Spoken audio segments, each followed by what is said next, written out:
proposed it because I was getting a little bored with the discussion of truth and applying it to almost everything.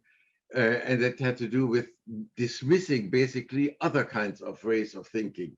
So that was my motivation to talk about different ways of languaging, if you want, or different way one can understand language.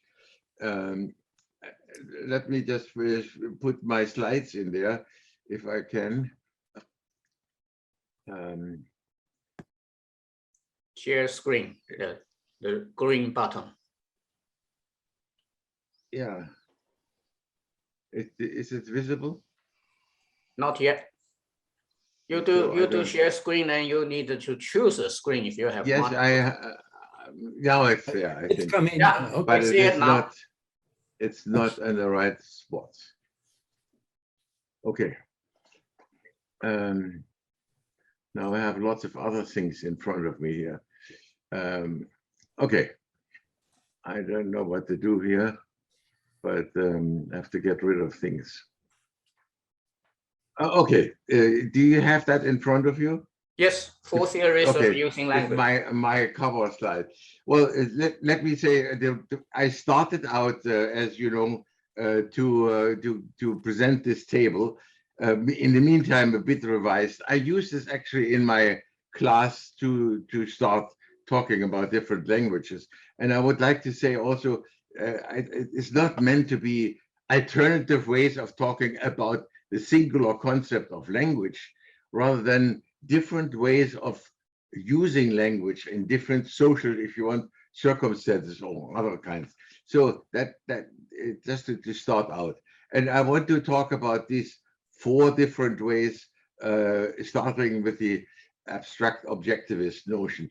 Now, the term I'm using here comes from Volosinov, who had actually a 3 division of language. One is the abstract objectivist, the individual subjectivist, and then the one that he was interested in terms of utterances, not objects, utterances, where individuals are involved. And that I split basically into 2. But let me start with this here. The abstract objectivist uses of language is actually most common and well understood. In fact, this is the dominant way of thinking in the Western world. So dominant that it's difficult to get away from. And that has something to do with our culture anyway. So, and that is evident in the issue of model and model, the relationship, or the issue of Saussure, for example, sentences are about strings of words, and or system theories, wholes and parts. They're all abstract objectivist notion. And the one important implication is that it all deal with representational truth. You have to ask, is the representation accurate, corresponds, etc., etc. But there is another issue that I at some point also mentioned earlier, namely that the people that talk in terms of abstract objectivism immediately are forced, I would say, forced or encouraged to think about hierarchies of abstractions. And I think when I see, for example, in cybernetics, the idea of the first order, second order cybernetics always signals to me that is underlying it is the abstract objectivist notion of language. Bertrand Russell had the notion of there's an object language, or what if you want facts, or then it's a language with propositions about facts, and meta language and meta language, and so it goes on. And there's of interest in different kinds of areas. Objects or facts are, being, and then scientists and journalists are about what happened, and logicians about what scientists, etc., talk. And so one can argue with this kind of thing. But the point is actually, it is an artifact of that way of conceptualizing language. And I think I like to mention that whereas Bertrand Russell's theory of logical types found out correctly, I think that if one uses propositions that cross a boundary, this creates paradoxes, and they should not be allowed. So according to Russell. But in fact, cyberneticians have managed to circumvent that by adding time to the circular references. And so that is not a paradox anymore from a cybernetic point of view. But one should know the circularity of that prevents or makes the notion of a violation of the logical types irrelevant, is not changing the commitment to the abstract objectivist notion. That is still maintains. And also, I would say second order cybernetics is still in the domain of abstract objectivism, to the extent one says, as Heinz and Foster defines it, the observers need to describe their observations or their activities. The description, the very description goes into the issue of representation. So this is, I think, I don't want to spend so much time to it, but this is actually the standard way in the Western world we think about language. Let me then go on and go to the hermeneutic interpretive one. The point is actually, one can say everything written or said is built on prior text or talk, whether it's in science or journalism or poetry or whatever. And that's, if you want, Bakhtin's notion that authors never are original. They always refer to others or make use of previous text. So the meaning of a particular type of writing is very much related to where it comes from. So, and I would say we interpret what someone says, scientific findings, histories, social work, this is all interpretations.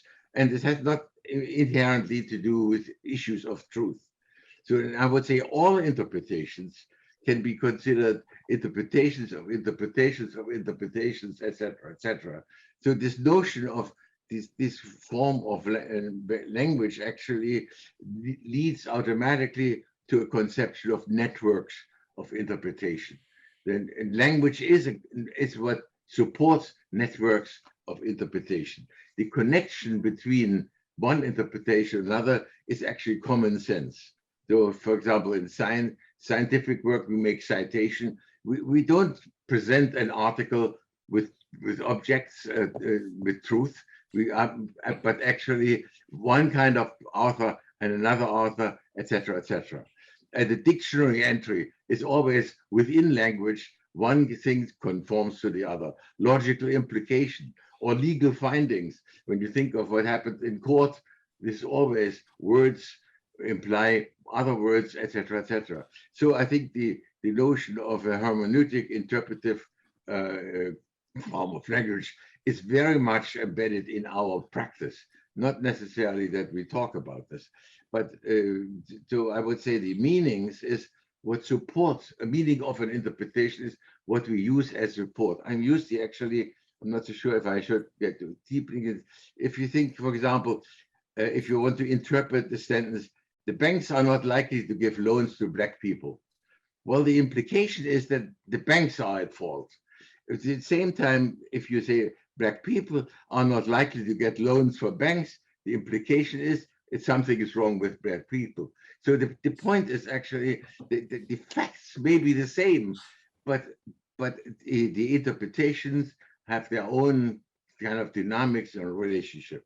So, and I think the process in which one establishes the connections is basically one of a kind of a double hermeneutic circle, making sense on what is to be the interpretation and what is to be interpreted, and going back and forth. So that is kind of roughly what I mean by that. Then in individualist subjective notion, that is still a Volosonov's conception. That is actually draws on a whole history of anthropological research, in which we said that cultures are an act shared linguistic practices, or humanist conceptions that we live in stories, or social psychological conception that said we acquire our experience in the interaction with others, or Chomsky, or let me say the cognitive scientists Sloman and Feinstein recently wrote a book we cannot think alone. So the idea, the myth that, you know, cognition is a kind of a separate identity for human beings is just a myth. And Chomsky's claim, and I don't agree with it, but Chomsky says that humans are genetically endowed with a universal language, and of which the spoken language are mere acquired dialects. I don't agree with that, because that is actually the result of his analysis of different kind of languages, but there's nothing biological about it. So, but the point is actually that individual cognition is a product of shared linguistic habits, and it takes acknowledge that the individuals control their own cognition by what they say. There are lots of good theories about it, that you can't understand anything unless you articulate it to others. So this is the cognition has very much to do with the way we can speak about it. And so that's what my image is here, you know, that just by itself, we articulate things in order to understand it and to construct our own knowledge of the world. And then at the same time, you know, the complement of that is as we express something, listeners can get the impression of what we are thinking. So this kind of, in a rough way, the idea is actually the meanings are explained by cultural, psychological, and cognitive and contextual interpretations. Now, I would like to mention two tropes that illustrate that most clearly. Now, the synecdoche is actually a trope in which we talk about the parts taking place to a whole. There is, for example, if you say the White House agrees to X, well, it's literally speaking nonsense. A house cannot speak, and but ordinary readers have no problem understanding it. The reason is that it's a different way of thinking than, for example, the abstract objectivism, in which we would ask, why? What does the house say? But more important, or probably more general, is the issue of metaphors. And metaphors are basically conceptions that take conceptions from a familiar domain into the domain of something that we currently perceive, and it changes our perception, thinking of Gestalt shifts. So here again, you know, you will probably laugh or think it's ridiculous, but we always say a message contains information about why. No? Well, the point is actually that, literally speaking, this is nonsensical. The string of characters cannot possibly contain anything. And yet we use this metaphor to think of lots of things. For example, that authors put their thoughts into words, and that readers have to take away the meaning of the authors from a message. It's ridiculous, literally speaking, or in the abstract objectivist sense, but it makes a lot of sense. I think nobody would even think that is in our world, that the sentence like a message contains something is in any way. Many people wouldn't even recognize this as a metaphor, but it definitely is. So, and I think the point of practicing these individual subjective notions of language means actually that one has to allow a considerable amount of creativity, both in constructing your own cognition and in figuring out of the speaker's conceptual situation. I like to mention, when I say here poetic creativity, metaphors is a concept that Aristotle invented. And he said metaphors is for poets and science deals with definitions. But that's of course bogus, because science is full of metaphors if you get into it. But the point is actually that he dismissed basically this individual subjective language in favor of one. This is the abstract objectivist. That is the whole history of that. So, oh my God, what did I do here?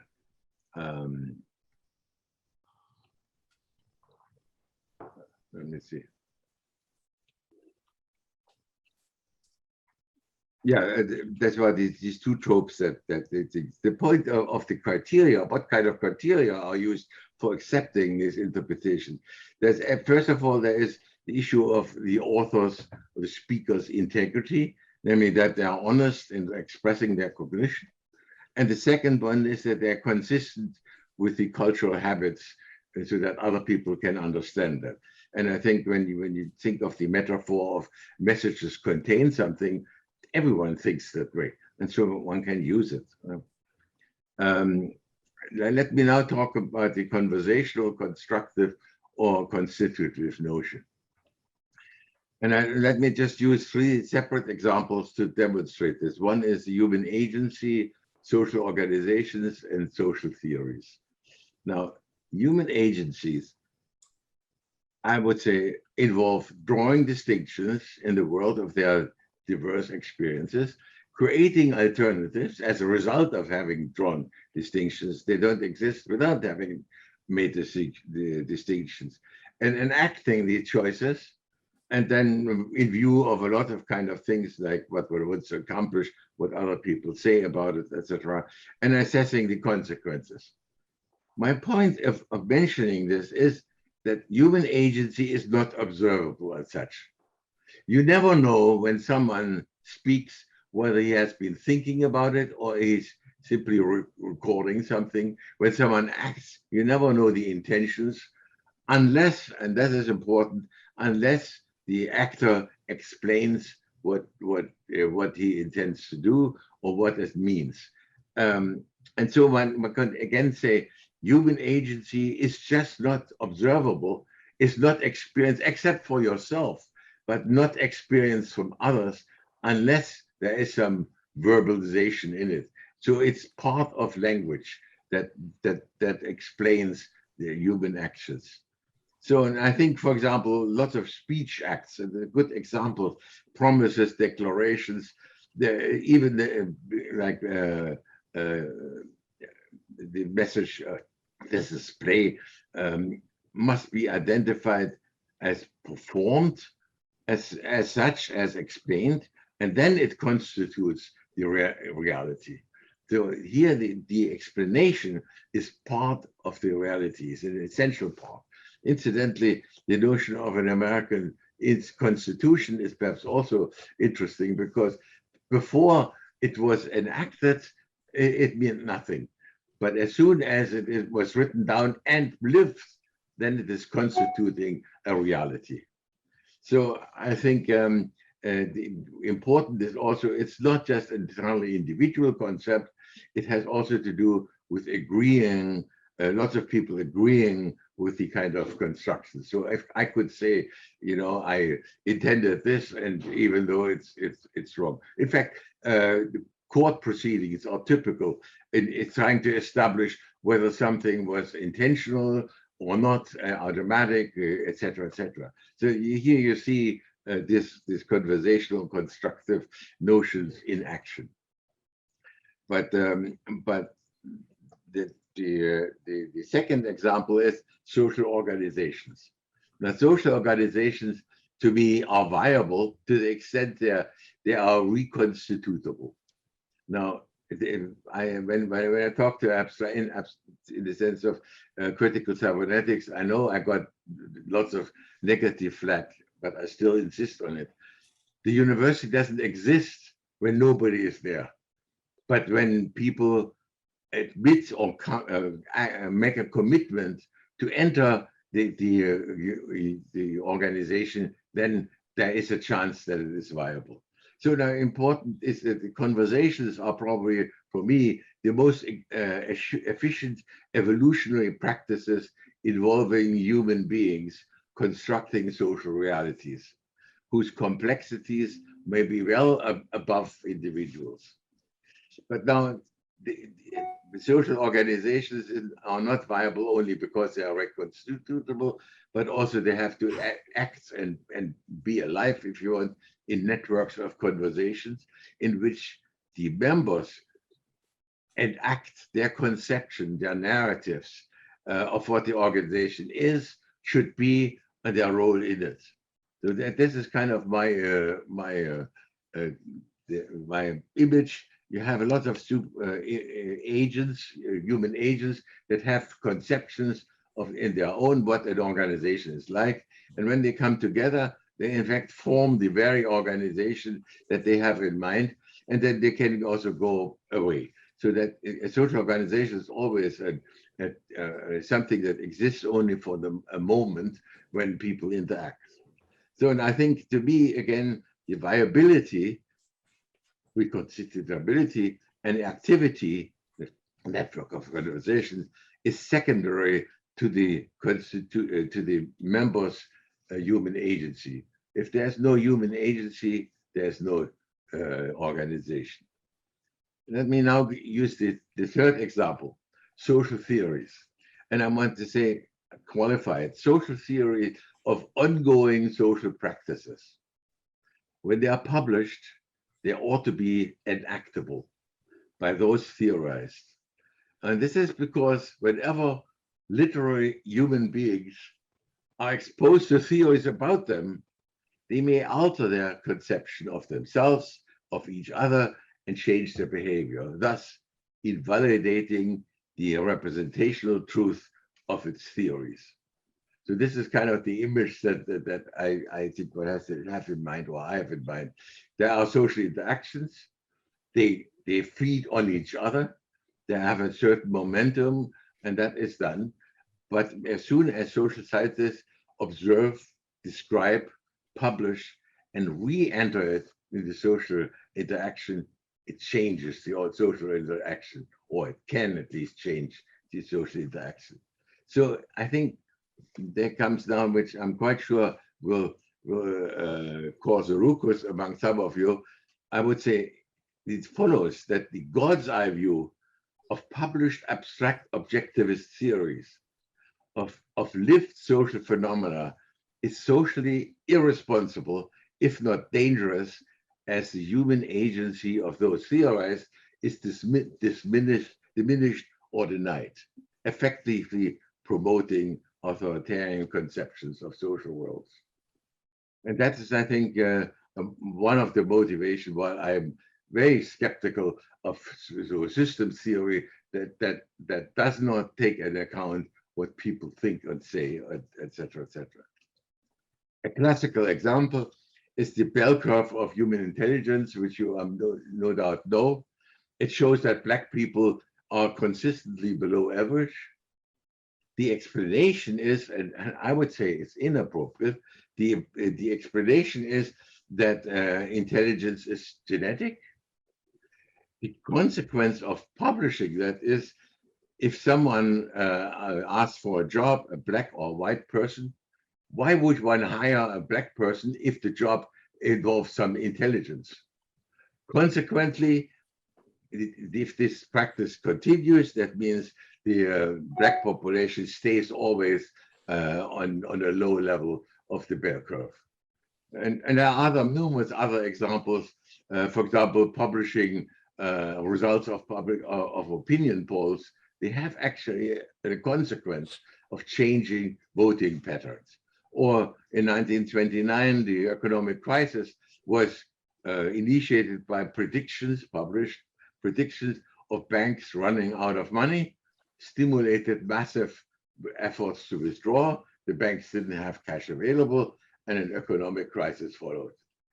So accepting truth claims of conspiracy theories is encouraging behaviors that threaten democratic institutions. So that is almost this thing suggests that one has to be very careful. This is very different kind of reality that one describes. So now in my sum, I would say these are my four distinctions. Abstract objectivist notions always about facts. And they're always about facts which are independent of the description. The hermeneutic or interpretive notion is always supported by other interpretations. It's something a closed system of interpretations supporting each other. The individual subjectivist notion is always of cognition. And the conversational, constructive, or constituted is issue of it's lived and acted and performed. These are very different kinds of units. The meaning are very different kind. And I would say the criteria are such that in the first case, we have in abstract objectivism, we have the representational truth as a criteria, which is inappropriate when we talk about the hermeneutic interpretive notion, which is the issue of making sense of different kinds of interpretations, like in scholarly work, or the individual subjectivist notion, which is an issue of the integrity of the speaker and the cultural coherence of the assertions. And that has nothing to do, none of this have to do with the issue of whether constructions can be lived or can constitute viable social interactions. I think from my point of view, cybernetic conceptions are heavily involved in the third version. I am not so sure, but I think the third version is a more general form of all the others. So this is basically what I want to say. So maybe if you have some comments or questions, I would be pleased to answer them. Klaus, would you say this is 4 different Gestalt, and this your green arrow, green lines drawing can be perceived as what Jeremy said, Gestalt shifting or Gestalt switching? Well, let me explain. I'm very hesitant about this, but if one thinks about the development of language for children, children don't learn the abstract objectivism. They have no sense of these abstractions, but they live. And for them, initially, everything is said has something to do with how they live. And then slowly emerging are, for example, metaphors like inside, outside. But outside, I'm getting food. Inside, I feel hunger, etc. So there's slowly other type of, like the individual subjectivist notion. And I would not say that the children speak that way, but I think that is developmentally probably secondary to living a language. And that's why I put these arrows. This is debatable, and I don't mind saying leaving that out. Klaus, question. I liked the way you use time as a differentiator. And I'm looking at time as the difference between development, which puts the emphasis upon the system developing, emerging, versus an absolute concept of words, truth, etc., as so common in our monotheistic religions. Well, actually, I use the time only in one case, namely saying that paradoxes can be resolved or have been resolved in cybernetics by adding time and thereby allowing the self-reference to take place. I'm not so sure if you think of that more general. I don't think, I mean, the conversation, that is of course always involves time, but so does the individual subjectivist. You speak and thereby you construct your own cognition, and it continues. There is embedded in time. But it seems as though a developmental perspective has a very different truth function than a sort of an absolutist, abstract objectivist. Well, but you see, I would say that's not a truth issue. That's not you see, that is where my objection is, that we take this abstract objectivist notion of truth, applying to everything, and then qualify it somehow and saying, well, that is not so quite. And so the point is, it's radically different. For example, the hermeneutic interpretive thing, or if you think of a dictionary, there's no truth function. If you think of the judgment of a law, there is testimony, there are opinions, and there are judgments. There's nothing physically present to which you could refer to. In fact, the whole notion of reference is really only abstract objectivist. Jonathan, and then Jamie. No, I was first. Oh, okay. Sorry. I wanted to follow up to Lud and Klaus. Lowell. Lowell, and I think Klaus and Andrzej, Jason, you too. That is exactly what is going on with this Gestalt shifting. So first we need to acknowledge it's different levels. So we cannot switch and talk about one level and use arguments from another level. I think so first, Gestalt shifting takes place through human development. So there's a healthy human being is someone who is good at Gestalt shifting. An unhealthy is someone who stays in the same Gestalt and has trouble acknowledging what's going on. And then to get back to what Lowell said, Lowell is actually talking about we put our theory on the table and now we look at it, what's going on with it, and now we use truth functions. So we switch in the Gestalt of a scientist who studies what's in the text in front of him, and we're like a community of scientists according to model 4, with a cultural practice, and our topic of conversation is the truth function. So it's not against the truth function, it's to say the truth function needs to be embedded in the communal conversation and put on the table as a topic of discussion, as opposed to in the God's eye view, we are the prisoner of the truth function.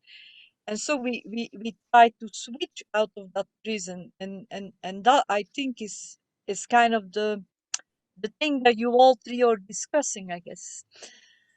Jonathan? No, okay.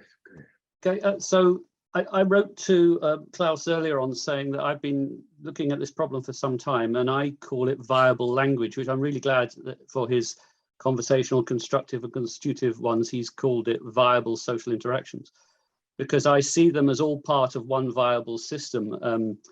If we say we start off with talking about facts, we tie those facts together with cohesion between in an individual subjectivist way, what makes sense to all of us. Otherwise, it, as Wittgenstein says, you can't have a private language. But then I would, so I liked what Klaus did with his hierarchy heading up to the right there, but I would put hermeneutic above individual subjectivist, because what I think happens is what Taleb calls the narrative fallacy. We string together facts within a context to try to make a narrative.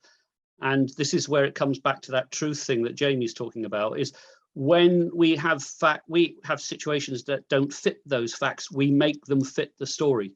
So it seems that telling that story is very, very important to us. And whether Klaus sees that story as part of the narrative or the conversational point, I don't know. That would be my question. Well, I mean, you immediately and also Jamie immediately gets into fact. The point is actually when someone gives me a term paper and makes an argument and quotes certain things, I'm not talking about facts if I'm criticizing. I'm asking, did this person understand what the person said and made something out of it? This is an issue of the narrative, and it is not a question of objective truth in the sense of abstract objectivism. It is whether it makes sense, the connections that are being made. And if you take dictionary, a dictionary is not about facts. Actually, there are, you can say, a statistically relationship between what everyone says and what the dictionary says. But this is not the nature of a dictionary. Has words and related to each other that are synonymous or can be replaced. And so that is all in the hermeneutic tradition. And the connection is not facts, but rather understanding, making sense. And the narrative must make sense. That's the point I was trying to make, is the connection is meaning.